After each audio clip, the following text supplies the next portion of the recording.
Hey, hi everybody. I am Manik and from the channel Literature Study at Home, I welcome you everybody. Today I am going to discuss with you another most important topic. Last time I discussed with you formalism, structuralism. Today from structuralism I will discuss one of the finest literary figures, and he is none other than Roman Jakobson.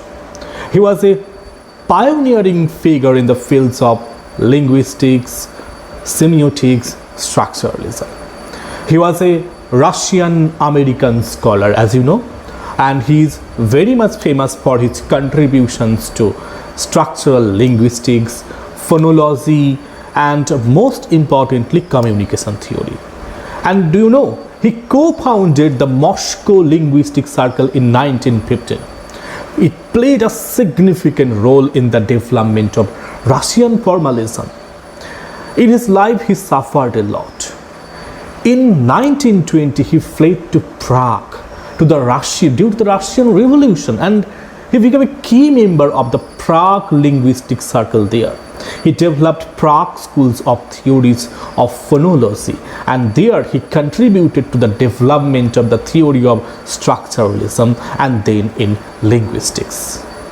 Now I will discuss with you few of his publications. Though he has published numerous works, the most important among them is On Linguistic Aspects of Translation.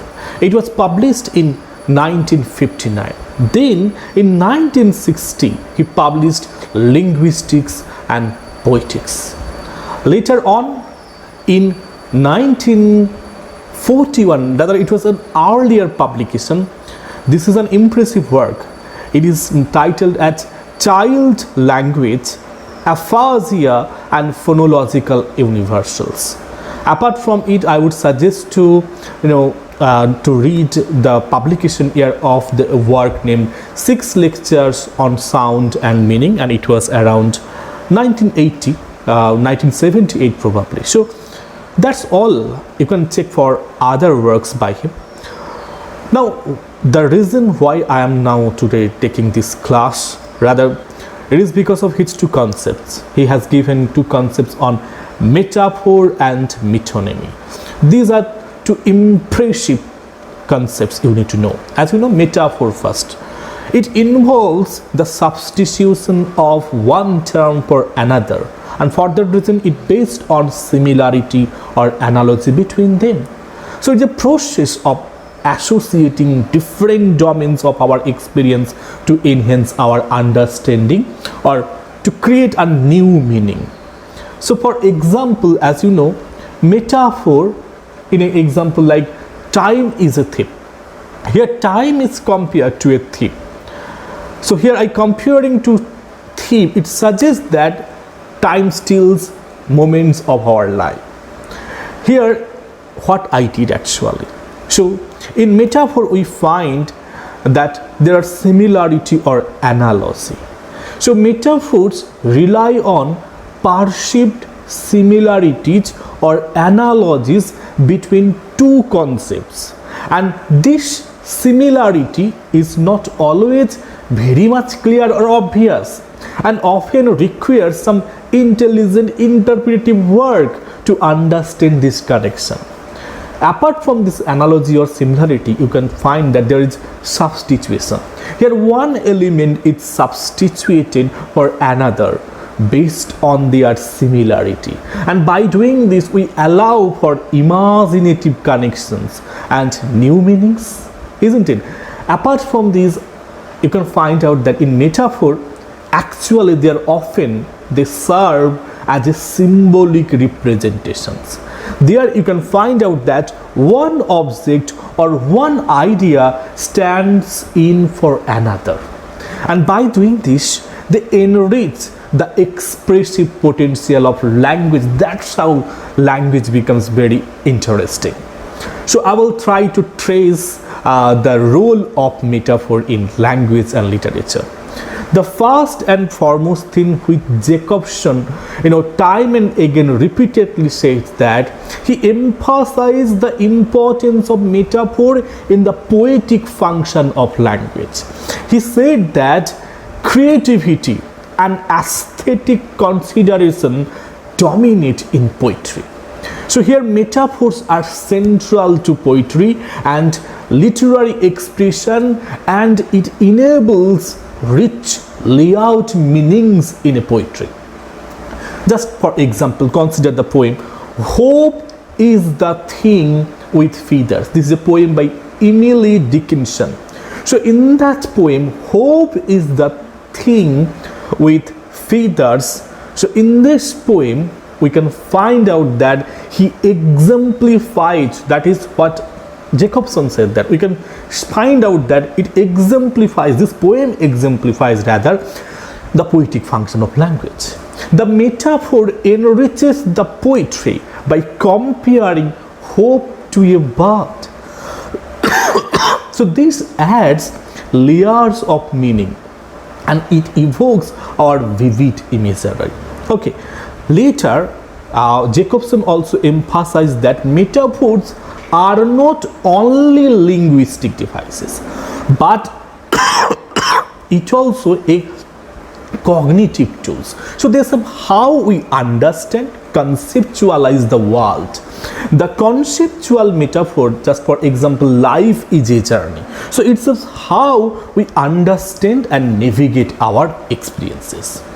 Here we talk about life in terms of various things, just like paths, destination. Just I am saying that C is on the road to success, or we can say that he reached a dead end. So here I applied metaphor. So this metaphor influences our behavior, decision making, and it encourages us to think our goals as destinations and our efforts as steps along the way. So here by framing life as a journey, so this metaphor helps us conceptualize complex aspects of existence in more concrete terms. Okay, so this cognitive function of metaphors demonstrates how they are not just decorative language tools, but metaphors are very much integral to our thought process and understanding the world. Okay, now come to the next, that is metonymy. So here metonymy is very much crucial, not in terms of poetry but in terms of prose. So metonymy, what is it? It involves the substitution of one term for another, not based on the similarity, rather it is based on an association. Got it? It is not about the similarity, it is about the association. So it's a process of referring to something by naming something else, or that is closely associated with it. For example, just try to understand it. The phrase, the White House announced. The White House announced. So here the White House stands for the president or the administration based on a spatial or institutional association, isn't it? So here what we actually find actually. So here contiguity and association, that means metonymy relies on associations between elements that are related in some way, such as this is a part for a whole, this is a cause for an effect, or there are some spatial proximity. So in terms of various things we can exemplify. So here I use that the White House. So the White House is a kind of here metonymy. So this metonymy relies on association between the White House, it is nothing but a place, and the people who work there. Got it? It is not the White House announced, rather the people, the government, or the president's administration. The physical location here stands for the institution and its memory. Just like I love to read Rabindranath. I am not talking about Rabindranath, but the works of Rabindranath. Got it? It's a part for whole. It's a whole for part. Maybe. So here, unlike metaphor, That, as you know, metaphor is based on similarity. Metonymy substitutes one term for another and based on existing relationship or association. For example, pen is mightier than sword. What does it mean? Here, pen substitutes for writing or communication, and on the other hand, sword for military force or warfare. So this substitution is based on the relationship of tools, not in terms of similarity to their respective activity. Just for pen for writing, just for sword for fighting, not on similarity. Got my point? On the other hand, I can say that metonymy meanings often depend heavily on context and shared knowledge between the speaker and the listener. Just for example, I can say someone that, can I borrow your wheels? Can I borrow your wheels? I'm not talking about car. So here the meaning of wheels as a metonymy for car depends on the context and shared knowledge that wheels are an essential part of a car. So without this context, the listener might not understand the intended meaning. It may refer anything else if I say in some other context. Got my point? Now try to find out the role of metonymy in language and also literature. In communicative function, most importantly, we used metonymy as it is often used in our everyday language to simplify and condense communication. How is it possible? Just like I say that Silicon Valley is innovative new technique but technology. Okay, so here Silicon Valley refers to the region for its rich tech companies. So using this metonymy, I simplify communication by condensing a complex industry into a single recognizable term, isn't it? Now let's try to another thing, that is, in literature, metonymy enriches our narrative and descriptive technique. So it provides a way so that we can evoke complex ideas and emotions through association. Just for example, the crone will find and hear. Okay, the crone will find and hear, or ear you may utter. So here what I mean, the crone stands for the monarchy or king or queen, whatever may be. So this metonymy enriches the narrative by evoking the institution of monarchy, its authority, its connotations, enhancing the descriptive quality of the text. I just easily do not show or did not say that the king or queen. I just said crone. Okay.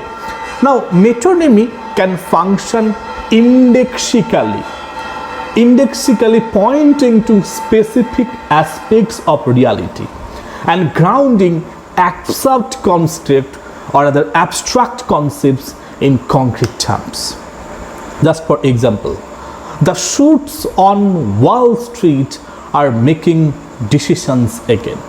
So here the suits refers to business professionals or executives, and Wall Street refers to the financial industry. So this metonymy points to specific aspects of reality, that is business executives, and the grounds the abstract concept of financial decision making in concrete imagery, isn't it? Now come to the next point.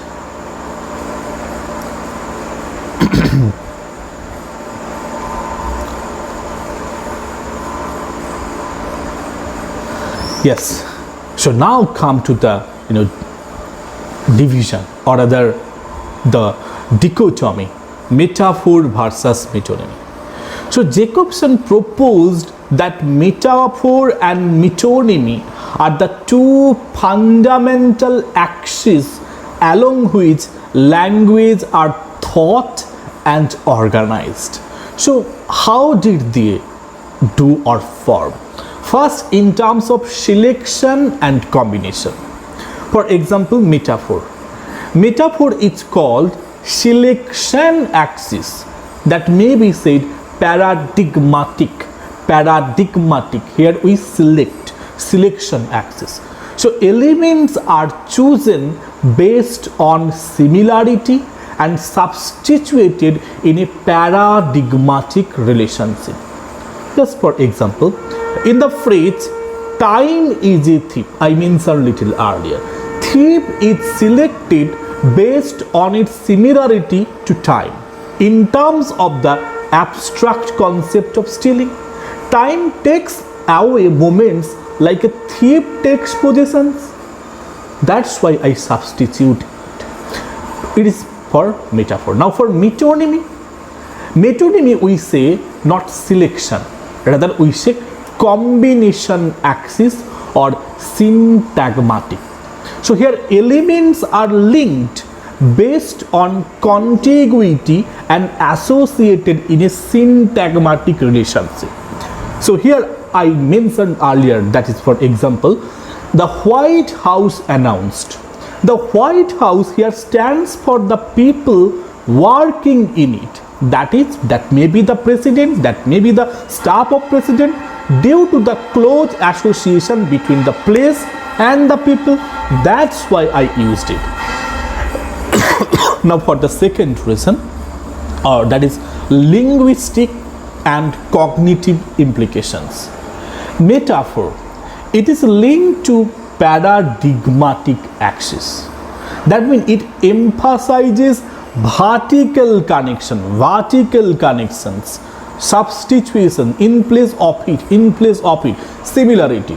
Just for example, in the sentence, she has a heart of stone. Heart of stone is substituted for an unfeeling nature.